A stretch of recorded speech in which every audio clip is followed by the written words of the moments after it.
Hello, welcome to my channel. My name's Hannah. I make videos about theatre and books and history. If you are new, welcome on in. If you are a returning viewer, hello, thank you for coming back. I hope you've enjoyed my videos so far and I hope you enjoy this one too. Today's video is a bit of a theatre roundup of this year. So I have been lucky enough to see quite a lot of really amazing shows this year, and originally I was going to do a tier list and I was going to rank all of the shows that I'd seen, and I started doing that and realised that it was going to be very, very difficult because it takes quite a lot for me to dislike a show, and if I go and see a show, I'm always going to find something to be impressed with. That being said, I do have some standouts from this year that I think are sort of favourites, but I didn't want to rank them because that would imply that one was like leaps and bounds better than the others when that just wasn't the case. So I'm going to talk you through all the theatre that I've seen this year, where I've seen it, and yeah, we'll just have a bit of a chat about that. So first things first, if you see me looking down a lot, it's because I'm looking at this little blue book. Now, this is my theatre notebook. I only started it maybe earlier this year, maybe the end of last year, I can't remember. But in it, I have made a note of every show that I've seen on the West End ever, and I keep a sort of running tally of what I've seen. I also mark off what theatres that I've been to see shows in as well. So I set myself a bit of a goal, not like a New Year's resolution thing, because I knew it was insane to try and do this in a year.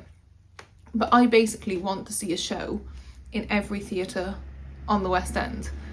So I've got a little bit of a bingo card in here that I've started to tick some off of, but it's going to take a while, I think, mainly because a lot of these theatres have really long running shows in that, if I'm being 100% honest, I can't see myself ever going to see.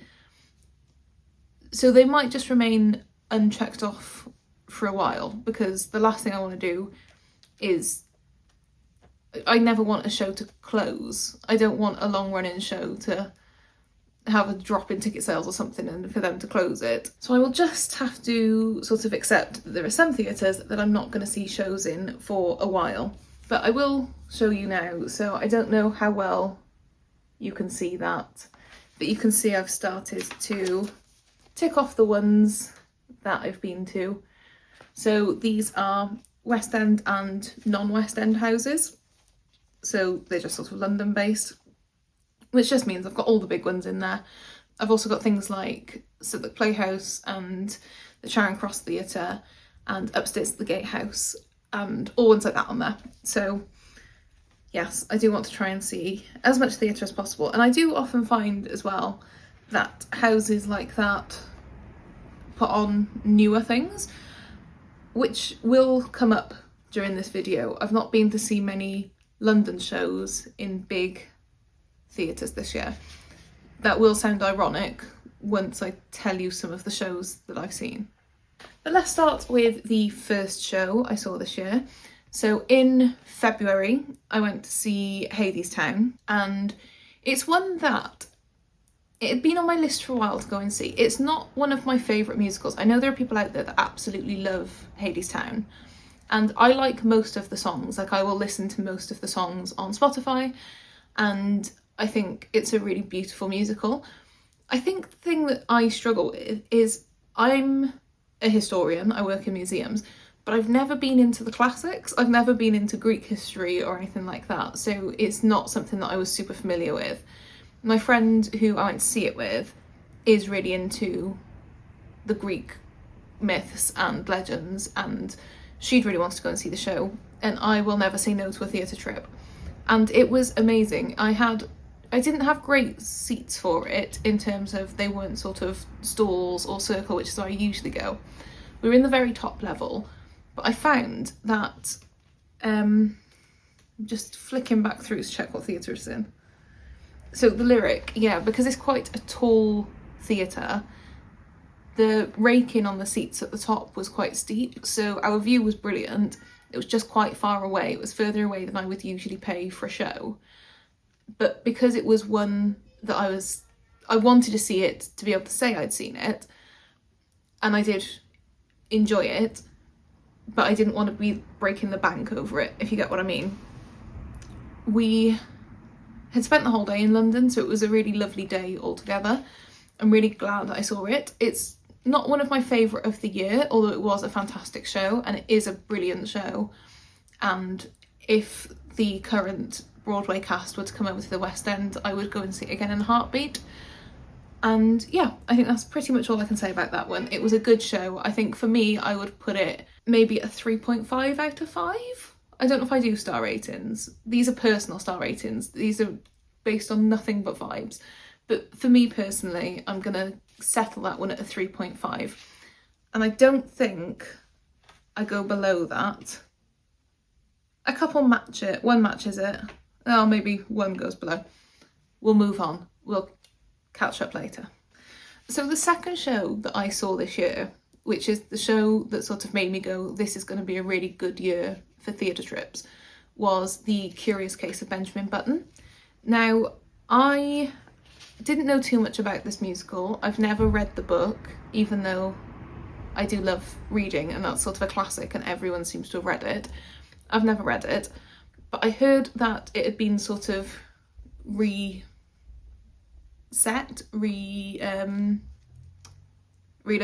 to Cornwall. I don't know if that's the word, but that got me very excited because Cornwall is one of my favourite places to go. I just feel very sort of relaxed whenever I go there on holiday. And I love sort of folk music, and this is a very sort of folk music actor-musician show. So I went to see it and I don't know if I paid too much for tickets. I think my tickets were quite cheap, and I wasn't in the stalls. I was in the sort of first level up, I think is the circle. Right at the front on the right hand side, there's like a seat by itself right down the front, which is brilliant for me because I go to the theatre by myself quite a lot. So I basically had my own little section, and because it was on a curve, there was sort of a shelf next to me that I could put my stuff on. So I had a lovely little area and a fantastic view of the show. I believe I've got a clip of the finale because they said you're allowed to film, and then I was so into it that I completely forgot to film, so I think I start sort of halfway through. So I've got that and I can find it. I will insert it now.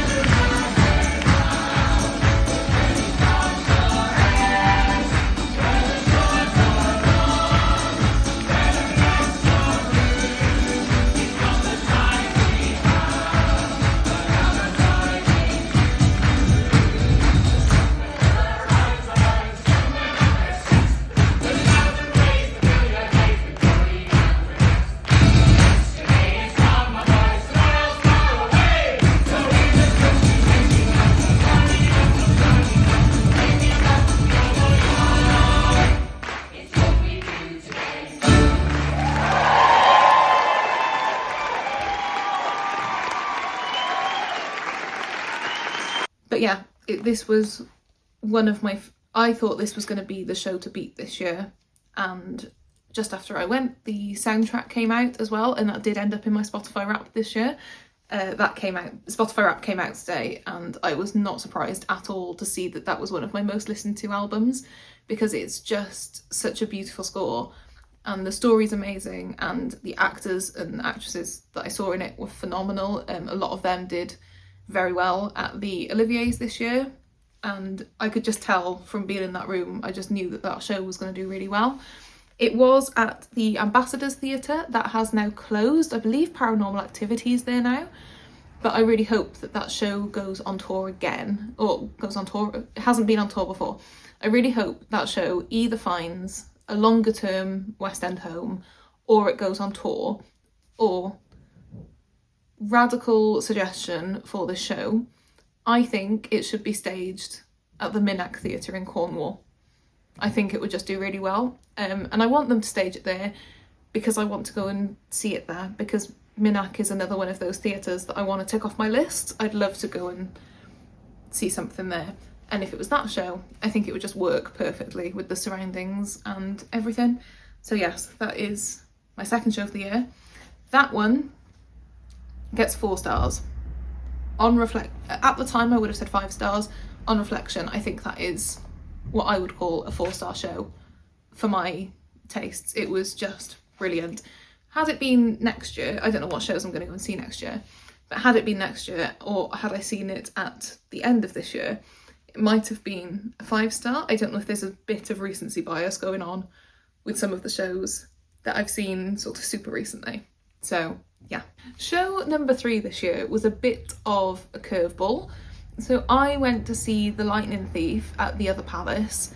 It was a day that my mum and sister had met me in London, and we had gone to the Design Museum. I think they were going to see the Tim Burton exhibition, which I'd gone to on the day that I went to see Hadestown, and they wanted to see that. So I spent the morning sort of looking around the other exhibits in the Design Museum, because I am an exhibition manager, and whenever I have the chance to go to a museum, I will constantly be wandering around looking at things like mounts and who printed their things and who installed the signage and all that interesting stuff. So I'd had a morning doing that, and then because I was in London anyway and my mum and sister had to get the coach back to South Wales, I thought, well, I've got the evening ahead of me, I may as well go and see a show. And I'd also recently remembered that I think 2 years ago I was gifted a Todaytix voucher. I'm sure it was Todaytix, and that was for I think £15 or £20. So I looked on the Todaytix app to see what was on, and it suggested me The Lightning Thief. There was a lot on that I wanted to see, but I couldn't really justify sort of chucking a lot of money at something right then.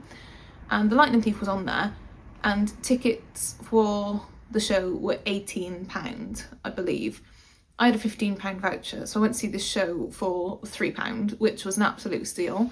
I had seats right in the centre, sort of centre of the auditorium, halfway back, brilliant view. Now, I have never read the Percy Jackson books, I've never watched the films, and I also haven't yet watched the TV series. So I had absolutely no concept for this going in. I know the sort of general story, and the friend who I'd been to see Hadestown with was a big Percy Jackson fan growing up, so she'd sort of told me that I need to get into it. And I went to see the show, and I thought, yeah, I can see why people like this. It was a really nice show to be at. There was a lot of different ages of people there, people getting really excited about seeing this book on the stage. It was generally a really good standalone musical as well, so obviously, like I said, I've got no context for it. I didn't feel like I was missing out on anything. I didn't feel like there was anything that I didn't understand because I hadn't read the book. I think there are things that, had I read the books, I would have reacted better to, because there are a couple of times when other members of the audience were laughing or sort of pointing stuff out, and I just didn't get it. But that is not the show's fault. That is, the show still stood by itself. It just had those extra bits for fans to really enjoy. That show, I think I'm going to put again at a 3.5.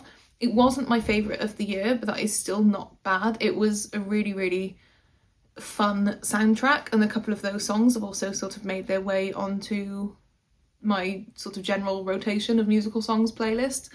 It was just a really enjoyable night, and it's quite nice to sometimes go to a show that is its own little self-contained story, and it wasn't super, super deep. A lot of the shows that are coming up get quite intense or dark, and this wasn't one of them, and I really appreciated that.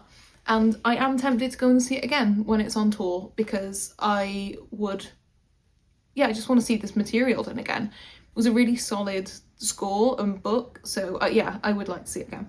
The next show that I saw this year was Calamity Jane. Now, I went to see this in Cardiff in Wales Millennium Centre I was home for the weekend with my parents, so me, my mum, my sister and both of my nans went to see the show, and it was brilliant. I don't really know the story of Calamity Jane. I've never seen the film.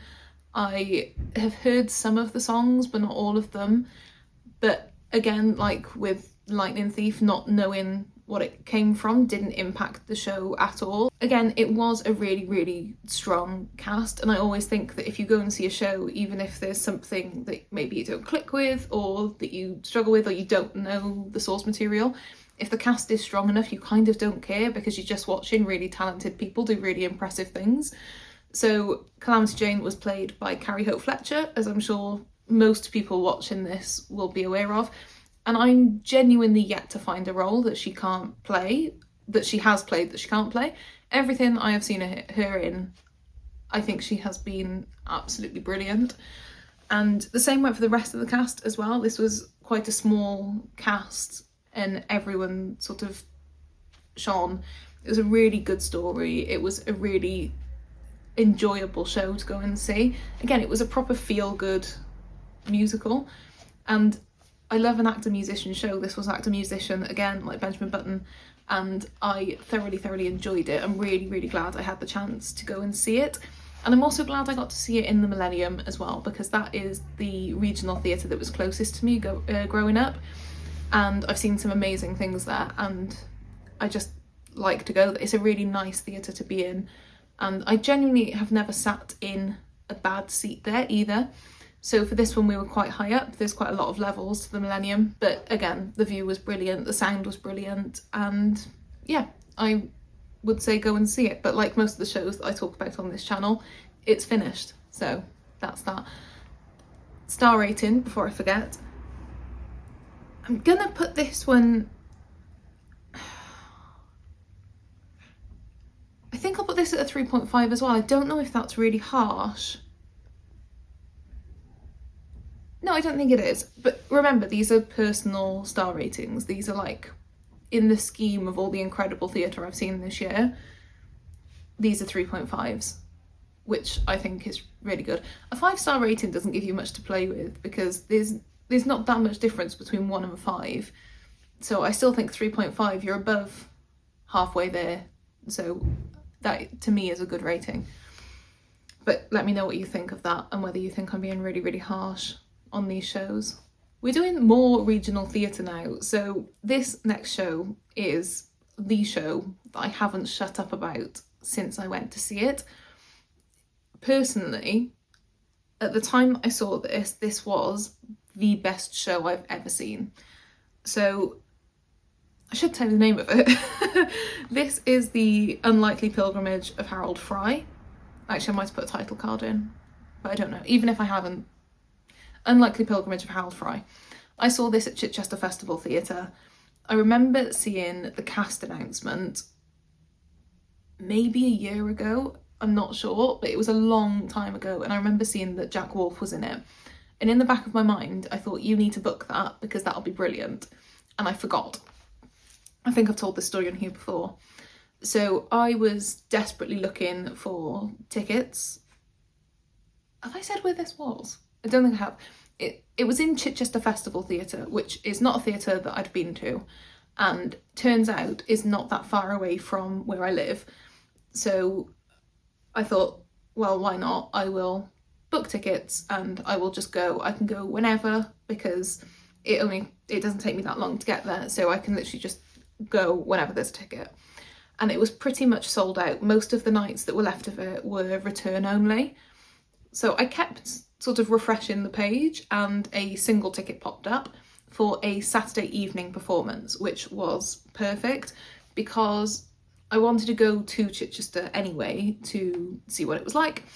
And I managed to do that. I sort of spent the whole day there, went to the museum, had a wander around, saw again the exhibition there, and yeah, went to this show in the evening.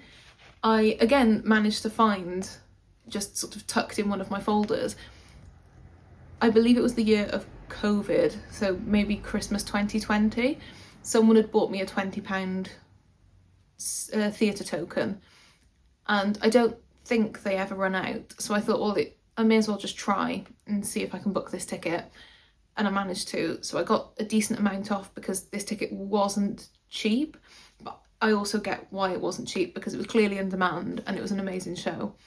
And I think I've said this before, but I was basically sat on the stage. It was done in the round at the Minerva Theatre, which is the smaller of the two Chichester festival theatres. And the way it works is it's in the round with these sort of spokes coming off it that the cast can enter and exit through. And there's sort of wedges of seats. So there was like, I was number one, there was one person in front and then two people behind, then three people behind them, and the rows sort of got bigger as it went up and out, sort of like an amphitheatre, if you've ever seen like a Roman amphitheatre. But that's what it looked like. And I was number one, again, by myself, right down the front, with literally my feet on the stage, because there was no step definition between the stage and where the audience was. So I was almost intimidatingly close to some of the actors. Again, it was that sort of folk music sound. The score and lyrics were by Passenger, and they were really, really incredible songs. They have since been released as an album, which I believe is called One for the Road. And they've sort of been released as folk songs rather than a musical soundtrack, which I absolutely love. That didn't end up in my Spotify Wrapped, unfortunately. I clearly didn't listen to it enough, but it was such a lovely show. And next year it is going to London. It's getting a London transfer, which I am thrilled about, because as soon as I came out of this show, all I could say to people was, this is going to go to London and it's going to be amazing. So as soon as the pre-sale for that came out, I booked tickets, and we've got a group of us going, which is really sort of exciting, and I cannot wait to see this story again. And just, it'll be so nice going into it knowing what to expect in terms of the story, and just getting to like really sit in that, in the music and in that sort of environment that we'll all be sat in. I'm so excited about it. It's one of those pieces of theatre that I genuinely don't think I'll ever have a better experience in a theatre. Maybe later this year I did, but at the time I remember thinking, this is sort of top level, there's nothing that can beat this. So that clearly is my first 5-star of the year. There's nothing more I can say about it. You just have to get tickets. I know there's tickets left for the West End run. I think it's the Haymarket it's going to. So take this as your sign to book tickets to that show, because it is genuinely one of the most sort of empowering and heartwarming pieces of theatre I think I've ever seen. So yes, go and watch it.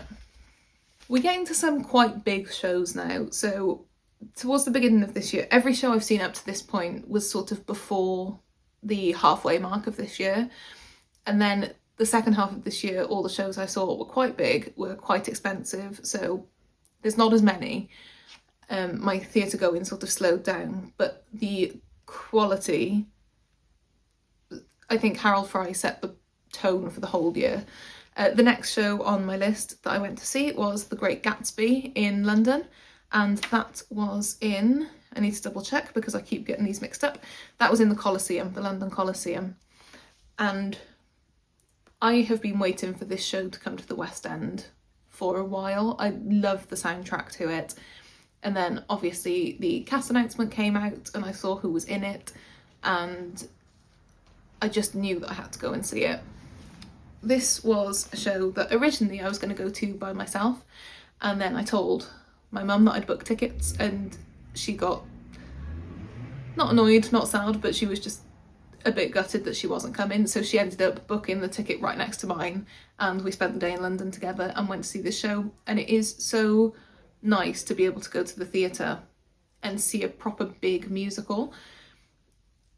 Don't get me wrong, I love all the shows that I've seen this year. I've really enjoyed, and I love some of the sort of more conceptual stuff, and I love going to see sort of off West End stuff, like when I went to see things like Rebecca at the Charing Cross, which are much smaller and much less, they had much less money behind them. I still loved them, but there's nothing better than like a big, loud, flashy, all singing, all dancing, big costumes, all that jazz. One of those musicals, and this was definitely one of them. And I mean, the icing on the cake was there was a tap number in it, which I always love. And yeah, this was genuinely a brilliant show. I had so much fun there, and I'm so glad I got to see it.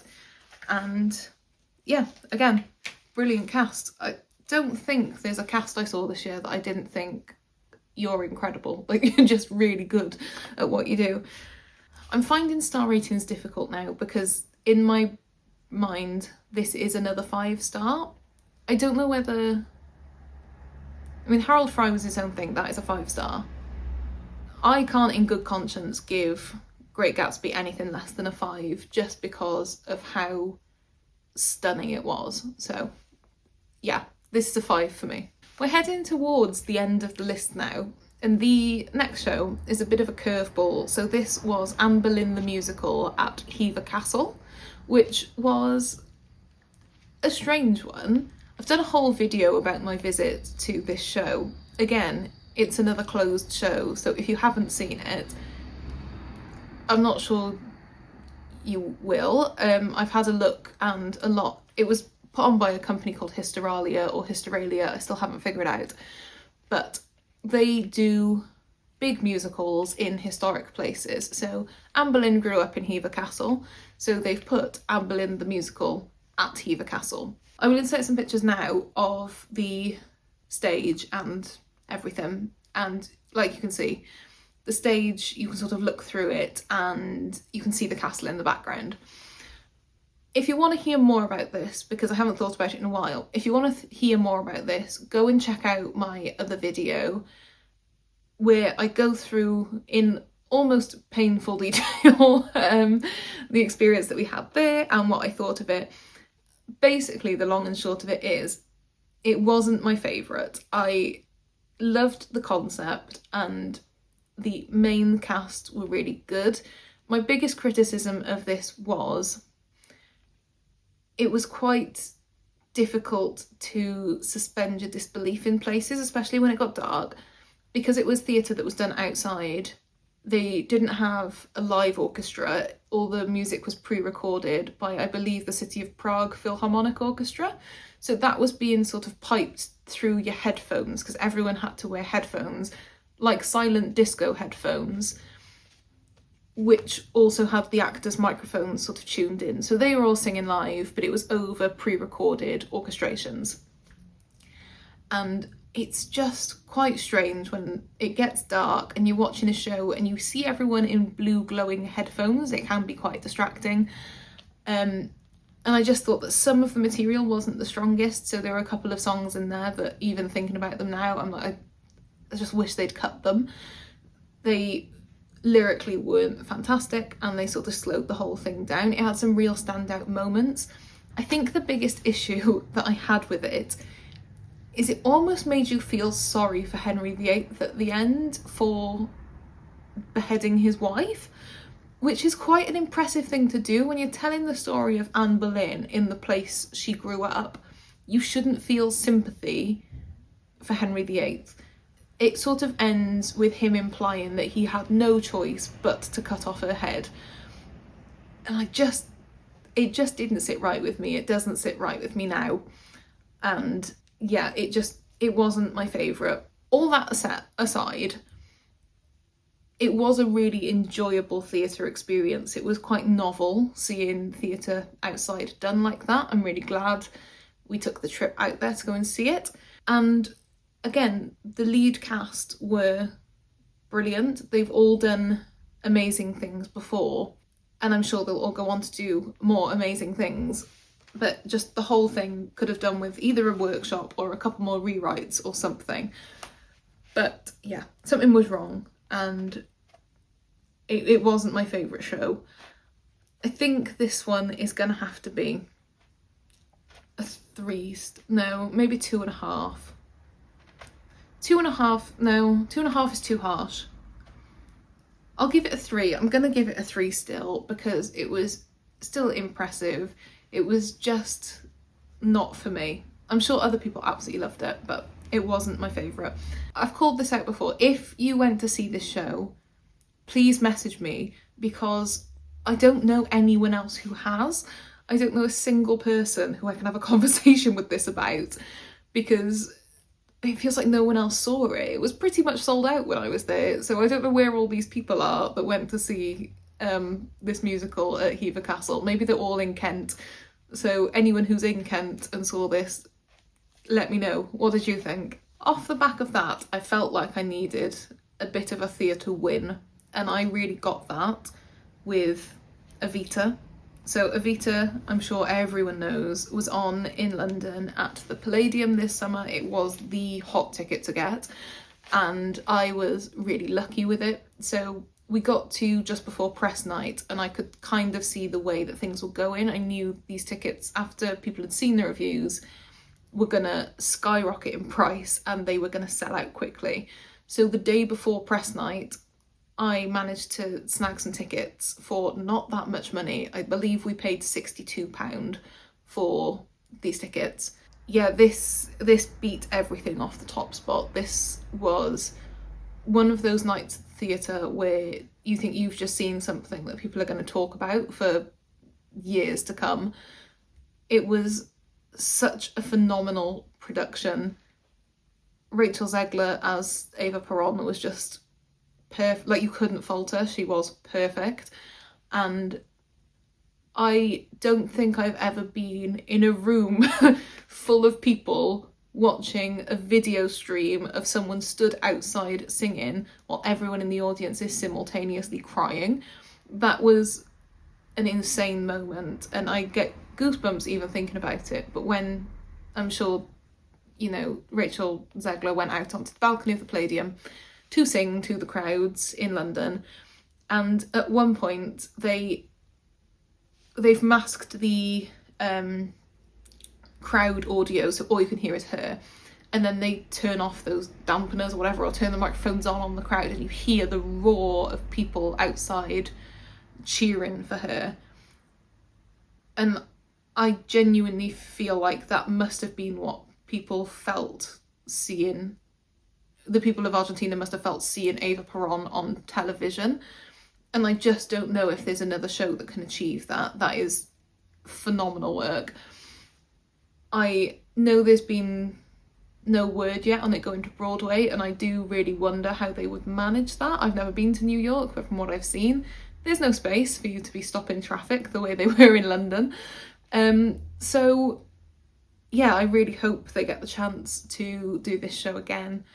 But if they don't, I'm so glad that I got the chance to be there, because that was one of those, it was just incredible. I think everyone who went to see it will say exactly the same thing.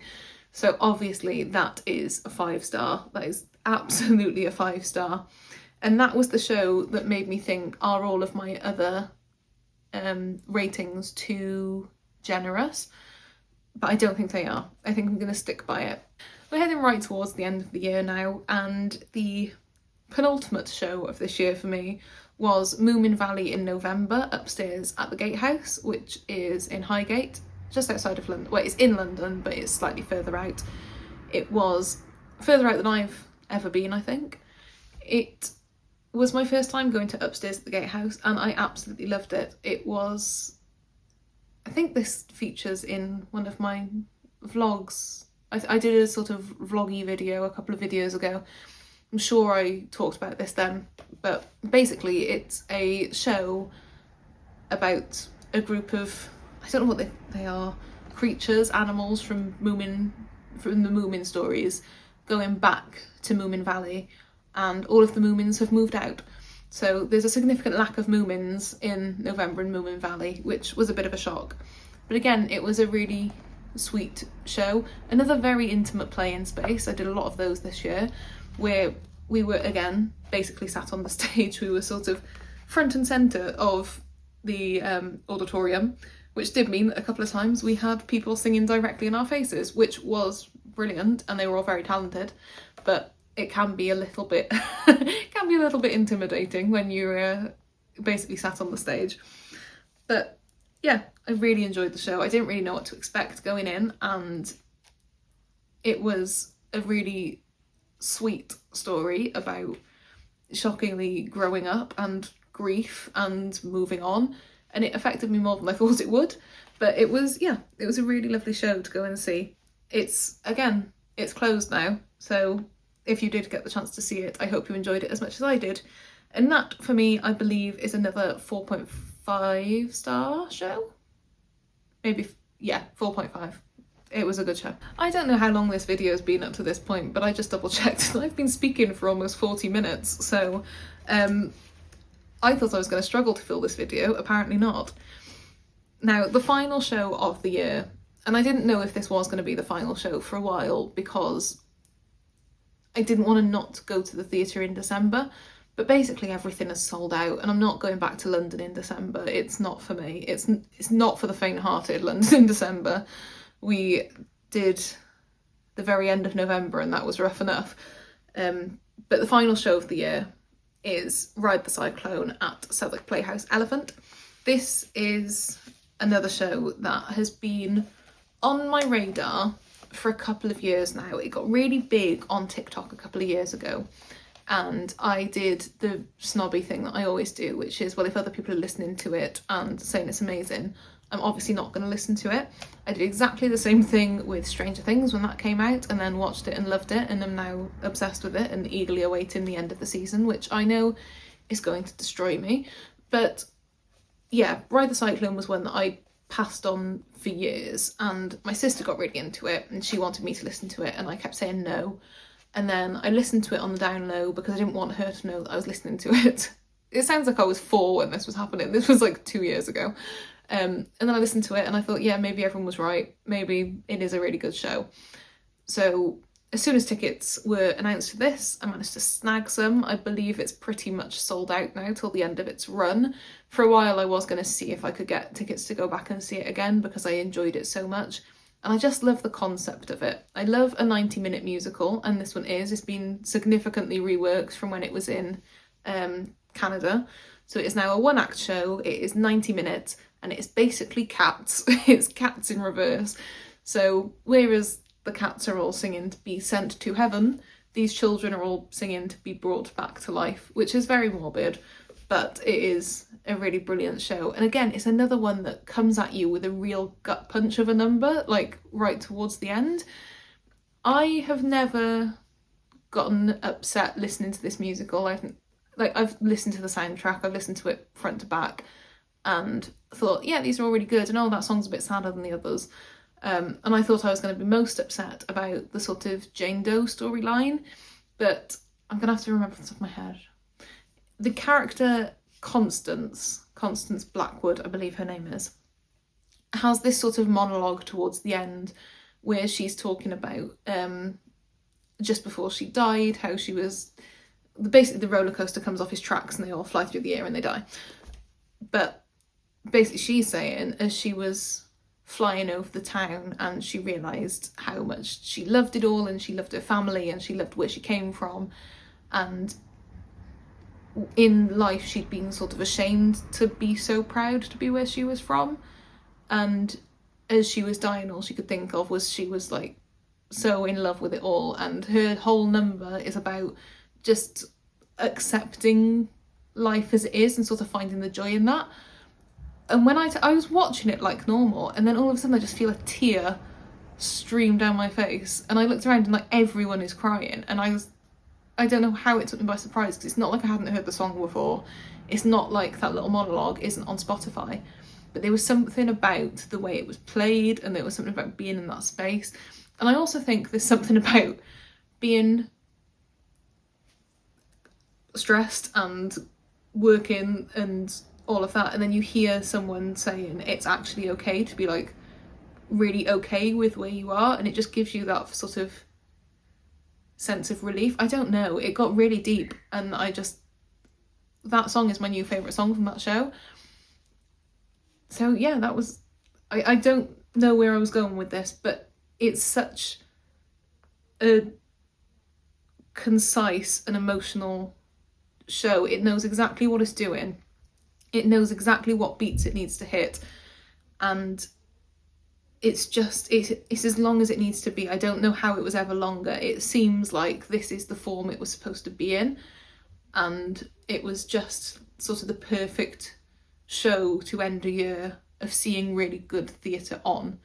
So I think we all know it's a 5-star. So I'm going to put up a bit of a leaderboard now just to show where we're at. And as you can see, like I said, I'm very generous with my star ratings. I am never going to be a person who comes out of a show and goes, that was awful, I'm going to give it 1 star. And that's absolutely no shame to people who do. A lot of people are much better critics than me. I've never claimed to be a critic. I'm just someone who enjoys going to the theatre. And as long as it's good and as long as I can take something out of it, I'm pretty much happy. I don't know if this is going to go on the end of the video. If it does, thanks for sticking around, because this is a long old video. I just had a time check there and we are on 47 minutes of uncut footage now, so that'll be really fun for me to edit tomorrow night. I wanted to end this video with the shows that I want to go and see next year. If I'm not happy with how this turns out, this could be another video. It's another video. Let's go. I was just about to film another part of this video, but I think this one is long enough. So what I might actually do is finish this one here and then film another one. I don't know if it'll go up straight after, but it'll be up at some point. But yeah, I'm gonna round this video up here. So that is the rundown of all the shows I've been to see this year. I am so genuinely lucky to be able to go and see as much theatre as I do, to be able to afford it and to be sort of close to so much incredible theatre. And yeah, I just wanted to do this roundup to sort of look back and think about how much I enjoyed all the shows that I've been to see and all the different experiences I've had and the days that are linked with them all. And basically it's because it's the end of the year and I get a bit like this at the end of the year where I want to sort of round everything up. I want to be able to look back and go, yes, this was what I did this year. So this was that. If you have seen any of the shows that I spoke about, let me know. I would love to hear what you thought of them. I would love to hear if your thoughts differ to mine in any places, because I always find that really interesting when I know I'm not a critic. I just enjoy going to the theatre. So when people who genuinely are theatre critics say things and I think, oh, I didn't think about it like that, it's not going to ruin my enjoyment of the thing, but it's interesting to see where other people come from. So I really hope you enjoyed watching this video. Yeah, like if you liked it, subscribe if you want to come back again, if you want to see more of my videos. If you haven't seen any of my other videos, feel free to go back and watch. Some of them are pretty fun. There's a couple of sort of theatre vloggy ones.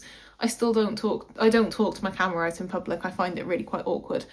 But there's some really nice clips of me going to theatre, going to have a look around London. So if that is something you're interested in, head over to one of those.